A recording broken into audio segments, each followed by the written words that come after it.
जय महाराष्ट्र मित्रांनो. तर कसं काय, तर आता आलो आहे बघा, आज पण आला आहे ब्लॉग.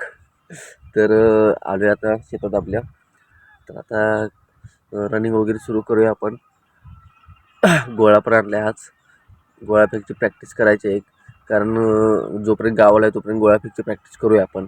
कारण परत पुण्याला गेलो की ग्राउंडवर पोरं क्रिकेट खेळत असतात, काय ना काहीतरी असतेच. त्याच्यामुळं जोपर्यंत गावाला आहे तोपर्यंत गोळाफेकची जरा प्रॅक्टिस चांगली करू. तर चला आता जाऊया शेतात. जरा गोळाफेक करत होता आणि रनिंग पण केली. तर आपण जरा इथं रिंगण आखले थोडंफार गोळाफेकसाठी. आणि अशी इथपर्यंत गेले, तिकडे म्हणून तिथपर्यंत गोळा इथपर्यंत गेले. तर ह्या लाईनच्या पुढे जरा गोळा पडला आपला. ही लाईन आहे इथनं. तर अजून जरा प्रॅक्टिस करायच्या गोळ्यापेक्षा. अजून आउट ऑफ जायला खूप मेहनत लागणार आहे गोळ्यापेक्षासाठी. तशी ताकदपेक्षा टेक्निकच खूप महत्त्वाची असते गोळ्यापेक्षासाठी. तर ती टेक्निक आता आपण करायची, त्या टेक्निकची प्रॅक्टिस. मग आपला पण आउट ऑफ जातो गोळा. गोळा हा हातची मार्क आहेत, 15 मार्क ती घालवायची नाहीत आपल्याला.